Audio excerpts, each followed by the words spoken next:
બધા મિત્રોને મારા જય માતાજી, જય મામાદેવ. મિત્રો, પિતૃ કેને કહેવાય, હુરધન કેને કહેવાય, હુરાપુરા કેને કહેવાય અને સિકોતર કેને કહેવાય, આ વિષય ઉપર આપણે વાત કરીએ. મિત્રો, જે વ્યક્તિ અકાળ મૃત્યુને પામે છે, પ્રાપ્ત થાય છે, એને પિતૃ કહેવામાં આવે છે. જેમ કે કોઈ પાણીમાં ડૂબીને મરી ગયા હોય, કોઈ આત્મહત્યા કરીને મરી ગયા હોય, કોઈને નાગ કરડ્યો હોય, કોઈ એક્સિડન્ટમાં મરી ગયા હોય, જે મૃત્યુ પહેલા મોત આવે એને અકાળ મૃત્યુ કહેવામાં આવે છે. તો જે અકાળ મૃત્યુને પામે છે મિત્રો, એને પિતૃ કહેવાય છે. હવે આપણે વાત કરીએ સુરધન વિશે, કે સુરધન કેને કહેવાય.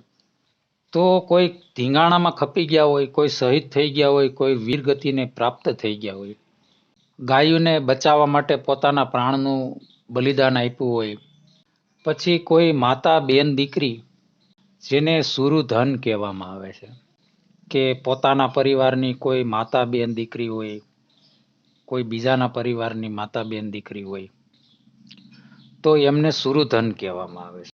હવે આવી બેન દીકરીને આબરૂ બચાવવા માટે, લાજ રાખવા માટે કોઈ ખપી ગયા હોય, કોઈ ધીંગાણામાં શહીદ થઈ ગયા હોય, તો મિત્રો એમને સુરધન કહેવામાં આવે છે. હવે મિત્રો વાત કરીએ સુરાપુરા વિશે, કે સુરાપુરા કેને કહેવામાં આવે છે. અને મિત્રો, સાચું ધન છે ને, એ આપણી બેન દીકરી, માતા, આ આપણું સાચું ધન છે. એટલે જ તો બેન દીકરીને લક્ષ્મીનો અવતાર કહેવામાં આવે છે. અને આવી બેન દીકરીની આબરૂ બચાવવા કોઈ વીર ખપી ગયો હોય તો એને હુરધન કહેવામાં આવે છે. હવે મિત્રો, આપણે વાત કરીએ કે સુરાપુરા કેને કહેવાય. તો મિત્રો, જે કુળનો ભૂવો હોય અને માતાજીની સેવા ભક્તિ કરતા હોય, જેને પર નારી હોય માત સમાન અને પરાયું ધન હોય પથ્થર સમાન. પર નારી અને પર પુરુષ આ પરાયું ધન સમજવામાં આવે છે, કે જે ધન ઉપર બીજાનો અધિકાર છે, આપણો અધિકાર નથી, એટલા માટે એને પરાયું ધન કહેવામાં આવે છે. જે ભૂવો ધર્મના માર્ગે હાલતો હોય, તો મિત્રો આવી વ્યક્તિ સુરી ગણાય છે, જેના માટે સુરો શબ્દ વાપરવામાં આવ્યો છે. અને જેની ભેગી કુળની દેવી હાલતી હોય છે, અને આખા કુળનું ધ્યાન રાખે છે, આખા કુળની રક્ષા કરે છે, તો મિત્રો આવી વ્યક્તિને પૂરો ગણવામાં આવે છે, સુરો અને પૂરો. તો આવી કોઈ વ્યક્તિ, કોઈ ભૂવો પૂજાય તો એને સુરોપૂરો કહેવામાં આવે છે, હુરાપુરા કહેવામાં આવે છે. એને અધૂરો કહેવામાં નથી આવતો, એને પરિપૂર્ણ કહેવામાં આવે છે, એટલે એમને સુરોપૂરો કહેવામાં આવે છે. જે ધર્મને લઈ અને ધર્મના માર્ગે હાલે છે, એટલે એને સુરોપૂરો કહેવામાં આવે છે. હવે મિત્રો, આપણે વાત કરીએ કે સિકોતર કેને કહેવાય છે.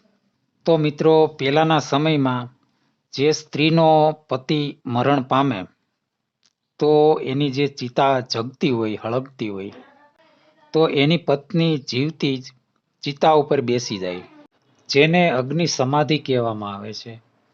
અને એમ કહેવાતું કે ભાઈ આ બેન દીકરી સતી થઈ ગઈ. તો આવી વ્યક્તિ સિકોતર બને છે. અથવા જે નારી ધર્મના માર્ગે હાલતી હોય, ઈશ્વરની ભક્તિ કરતી હોય, કુળદેવીની ભક્તિ કરતી હોય, જેને પરપુરુષ હોય પિતા સમાન અને પરાયું ધન હોય પથ્થર સમાન, તો મિત્રો આવી વ્યક્તિ કોઈ જો પૂજાય તો એને સિકોતર કહેવામાં આવે છે. તો મિત્રો, આ હતી પિતૃ, સુરધન, હુરાપુરા અને સિકોતર વિશેની સંપૂર્ણ માહિતી. જો તમને આ માહિતી સારી લાગી હોય તો મારા વિડીયોને લાઈક કરજો અને ચેનલને સબસ્ક્રાઈબ કરજો. હવે મિત્રો, બીજા વિડીયોમાં ફરીવાર મળશું. ત્યાં સુધી બધેને મારા જય માતાજી, જય મામાદેવ.